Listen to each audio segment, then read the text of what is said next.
In this question, it is given that let f be a differentiable function defined on the closed interval 0 to pi by 2 such that fx is greater than 0, and this equation is also given to you, and for all values of x belonging to the closed interval 0 to pi by 2, then the value of this is equal to dash. You have to fill in the blank. It's clear that if I differentiate both sides with respect to x, the given equation will become a differential equation. What I mean to say, if I differentiate both sides with respect to x, I will be getting f dash x plus fx under root 1 minus log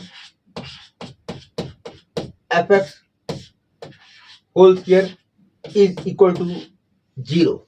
Here, for differentiating this part, I have used Newton-Leibniz formula. You must be knowing it.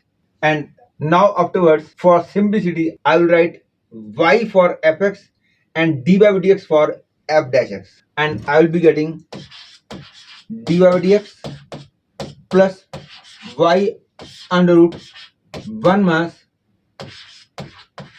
log y whole square equal to 0. That is, I get dy upon y under root 1 minus log y whole square is equal to minus dx. That is, dy upon y under root 1 minus log y whole square equal to minus x plus c. That is, this is equal to 1 upon y dy upon under root 1 minus log y whole square equal to minus x plus c.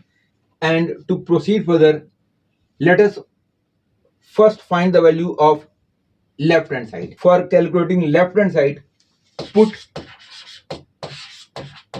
log y equal to t, 1 upon y dy will be equal to dt, and I will be getting dt upon under root 1 minus t square, that is equal to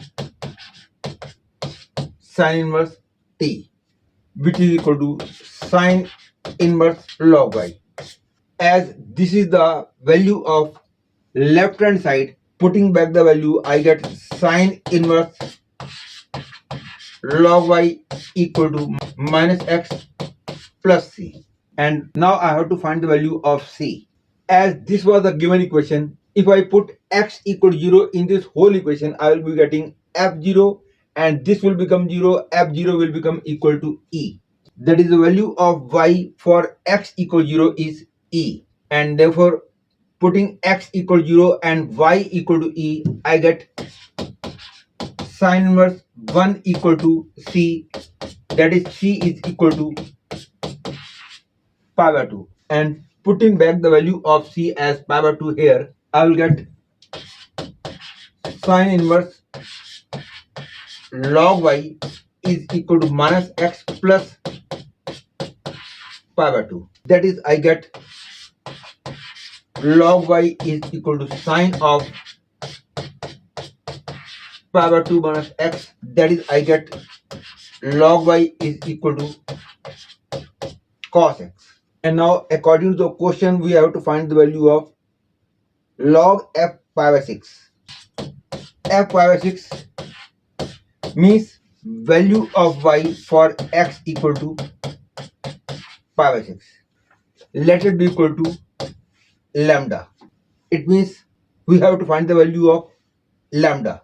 And it is clear that if I put x equal to pi by 6, value of y will become lambda. Hence, I will get log lambda is equal to cos pi by 6, that is root 3 by 2. Note that lambda is f pi by 6. Hence, I can say log of f pi by 6 is root 3 by 2. and putting back the value of log f pi by 6 as root 3 by 2, I get this as 6 into root 3 by 2 whole square, that is 3 root 3 whole square, that is 27. Hence I can say answer to this question is 27.